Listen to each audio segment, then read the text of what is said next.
Assalamualaikum warahmatullahi wabarakatuh. Salam sejahtera bagi kita semua. Saya dari tim oposisi akan menyanggah argumentasi dari tim afirmasi. Yang pertama, soal sistem meritokrasi tidak memiliki kontrol yang jelas. Kita menyanggah bahwa kegagalan kontrol bukan inherent pada meritokrasi, melainkan akibat implementasi buruk. Meritokrasi bisa didesain dengan pengawasan independen, transparansi rekrutmen, dan rotating audit. Di banyak negara yang disebut meritokratik, faktor sosial, ekonomi, dan keberuntungan memengaruhi hasil jauh lebih besar daripada merit sejati. Maka bukannya meritokrasi itu intrinsik gagal atau tak terganti, tapi sistemnya yang bias atau tidak sempurna. Soal pemerintah gagal memenuhi kontrak sosial, oposisi bisa soal aksi pemerintah selektif, bukan sistem meritokrasi itu sendiri yang gagal. Meritokrasi idealnya mendukung alokasi jabatan berdasarkan keahlian demi efisiensi dan pemenuhan kontrak sosial. Kritik lebih tanpa meritokrasi tapi dengan nepotisme ke klientelisme malah lebih rawan kontrak sosial dianggar. Meritokrasi minimal menepis favoritisme. Jika pemerintah gagal, bukti bahwa meritokrasi disisti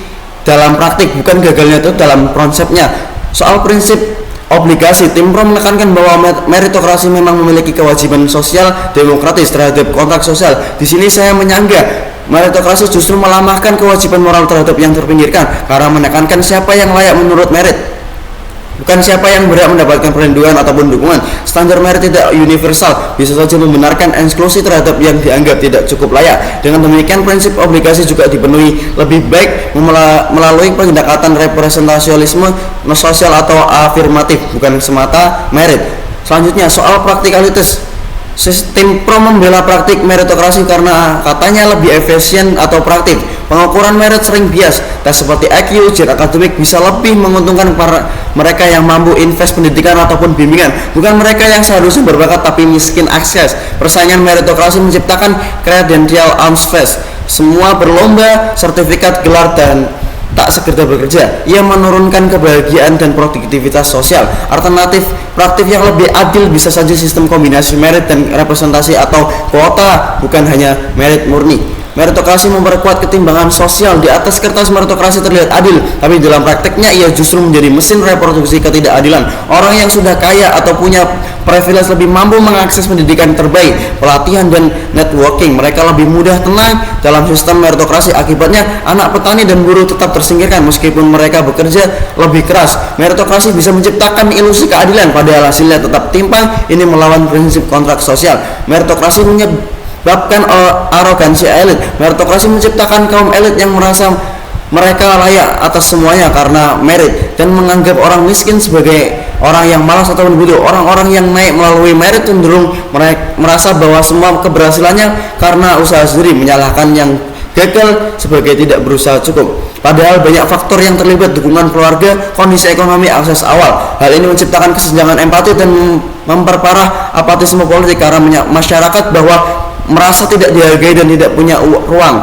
Meritokrasi memicu apatisme politik, bukan solusinya. Tim pro mungkin bilang bahwa meritokrasi bisa mengatasi apatisme karena memberi insentif untuk berusaha, tapi faktanya sistem merit yang elitis membuat orang merasa suara mereka tak berarti. Mereka melihat bahwa meski berusaha tetap kalah karena struktur sosial tak adil. Hasilnya justru makin banyak yang putus asa dan tidak mau ikut politik. Sistem merit tidak menjamin moralitas dan kepemimpinan etis. Orang yang paling merit belum tentu paling bermoral dan empati. Contoh, banyak koruptor yang berasal dari lulusan univ ataupun universitas top dan punya CV cemerlang tapi tetap menipu rakyat. Sistem merit lebih fokus pada kompetensi teknis, bukan nilai moral. Ini berbahaya kalau menyangkut jabatan politik. Kita butuh sistem selektif yang mempertimbangkan etika, komitmen sosial, dan keberpihakan pada rakyat kecil. Selanjutnya, solusi kontrak sosial bukan meritokrasi tapi merepresentasi keadilan sosial. Jika tujuan utama adalah memenuhi kontrak sosial dan mengatasi apatisme politik, maka sistem yang inklusif dan partisipatif lebih tepat. Misalnya affirmative action, sistem kuota yang kelompok marginal, dan keberpihakan. Ini memastikan bahwa suara rakyat tetap terdengar, bukan hanya yang terpilih karena CV mereka bagus. Yang menjadi masalah bukan absensi meritokrasinya, tapi justru kesombongan meritokrasi itu sendiri yang berpura-pura adil tapi sebenarnya hanya melenggangkan sebuah privilege ataupun haknya yang dilebihkan. Kami di sisi oposisi menolak sistem yang menilai manusia dari nilai ujian dan sertifikat dan lupa bahwa kontrak sosial lahir dari rasa tanggung jawab, bukan skor akademik. Jadi saya tekankan sekali lagi di akhir bahwasanya kami dari tim oposisi menolak akan adanya sistem yang menilai manusia dari nilai ujian dan sertifikat, dan lupa bahwa kontrak sosial lahir dari rasa tanggung jawab bukan skor akademik. Sekian dari saya. Wassalamualaikum warahmatullahi wabarakatuh.